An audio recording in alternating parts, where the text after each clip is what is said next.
শেষে সব রান্না বান্না করে এখন 11টা 11:30 বাজে রাত্র।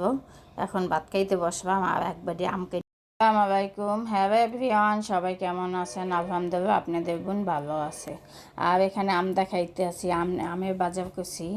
আর 10 কেজি আম আনছি হিমসাগর। আর হাড়িভাঙ্গা আনছিলাম আগে, হাড়িভাঙ্গা খাওয়া হলো শেষ, 1 কেজির মতন আছে। আর আম তো আমার খুব পছন্দ। এবছর আমের বাজার ভালো না, আম ভালো ওঠে না, আর যা উঠছে তার মধ্যে অনেক দাম। 150 টাকা করে আম আমাদের এদিকে। যাই হোক, হিমসাগর 10 কেজি আনছি, আর ব্যাংলা 10 কেজি আনবো আশা আছে।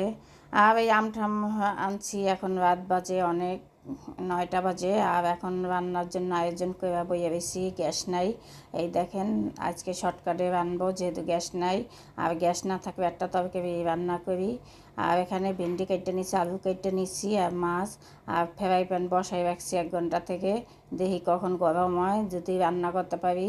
ওই যে গ্যাস নাই।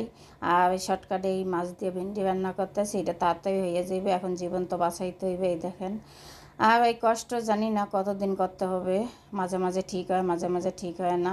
পুরা ঢাকার শহরে এরকমই, শুধু আমার না, সবাই ভালো থাকেন। শেষে সব রান্না বান্না করে এখন 11টা 11:30 বাজে রাত্র।